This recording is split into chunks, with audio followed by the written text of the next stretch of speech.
অন্তর্বর্তীকালীন সরকার ক্ষমতায় থাকার শুধু এক মাসেই ব্যাপক পরিবর্তন দেখা গেছে বিভিন্ন মন্ত্রণালয় থেকে শুরু করে সরকারের বিভিন্ন পর্যায়ে। বর্তমানে কর্মবিরতি এবং হামলার ভয় কাটিয়ে কাজে ফিরেছে পুলিশ সদস্যরা। স্থানীয় জনপ্রতিনিধিদের অপসারণ করে তাদের জায়গায় বসানো হয়েছে প্রশাসক। ব্যাংক খাত সংস্কারে সিদ্ধান্ত হয়েছে আলাদা কমিশন গঠনের, সেই সঙ্গে পাকড়াও করা হচ্ছে দুর্নীতিবাজদের।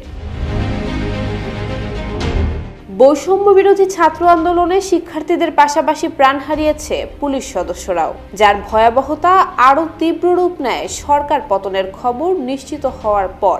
এরপর পুলিশরা নিরাপত্তার দাবিতে কর্মবিরতি পালন করে। তৎকালীন স্বরাষ্ট্র উপদেষ্টা অবসরপ্রাপ্ত brigadier general M Sakhawat Hossain বেশ কয়েক দফা বৈঠকের পর পুলিশের দাবি পূরণের আশ্বাস দেন।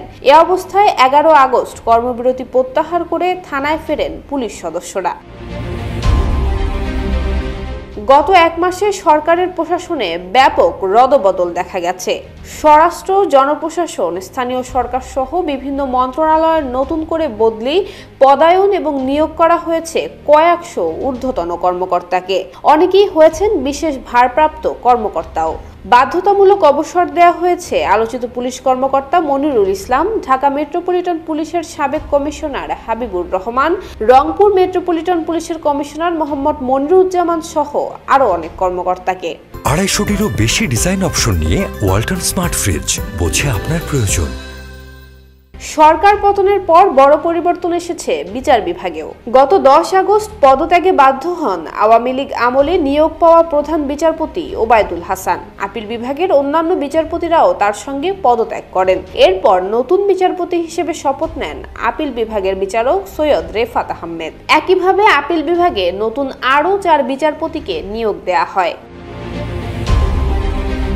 সরকার পতনের পর থেকে এখন পর্যন্ত বিভিন্ন পর্যায়ে আওয়ামী লীগপন্থীরা নিজেদের অবস্থান থেকে পদত্যাগ করেছেন। শিক্ষার্থীদের বিক্ষোভের মুখে গত 4 সপ্তাহে ঢাকা বিশ্ববিদ্যালয় সহ দেশের বেশিরভাগ পাবলিক বিশ্ববিদ্যালয়ের উপাচার্য, সহ উপাচার্য, প্রক্টর সহ শীর্ষ পদের ব্যক্তিরা দায়িত্ব ছেড়ে দিয়েছেন। গত 9 আগস্ট কর্মীদের বিক্ষোভের মুখে পদত্যাগ করেন বাংলাদেশ ব্যাংকের সাবেক গভর্নর আব্দুর রউফ তালুকদার।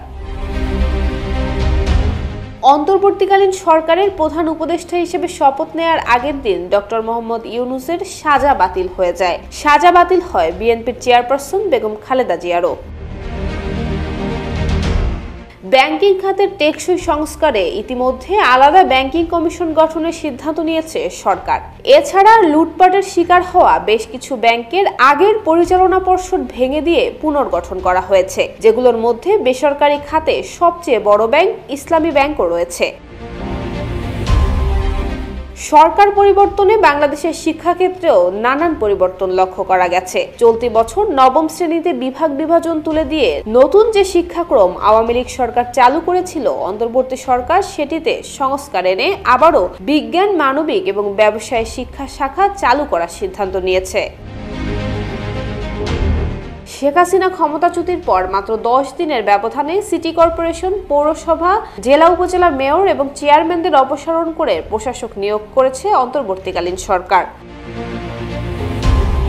ক্ষমতা হারানোর 4 দিন আগে অনেকটা তড়িঘড়ি করে সন্ত্রাস বিরোধী আইনের 18 নম্বর ধারায় জামায়াত ইসলামী বাংলাদেশ এবং তাদের ছাত্র সংগঠন ইসলামী ছাত্র শিবিরকে নিষিদ্ধ করেছে আওয়ামী লীগ সরকার। কিন্তু নতুন সরকার ক্ষমতায় বসার 3য় সপ্তাহে এসে এই সিদ্ধান্ত বদলে গেছে।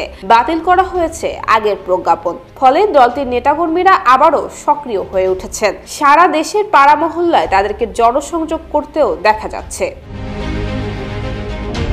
2009 সালে আওয়ামী লীগ ক্ষমতা নেওয়ার পর গত 1.5 দশক ধরে বাংলাদেশের প্রতিষ্ঠাতা রাষ্ট্রপতি শেখ মুজিবুর রহমানের মৃত্যুদিন 15ই আগস্ট জাতীয় শোক দিবস এবং ওই দিন সরকারি ছুটি পালিত হয়ে আসছিল। কিন্তু ক্ষমতার পালাবদলের সঙ্গে সঙ্গে সেটিও বাতিল হয়ে গেছে। নুসরাত জাহান মেহেক, জয় জয় দিন।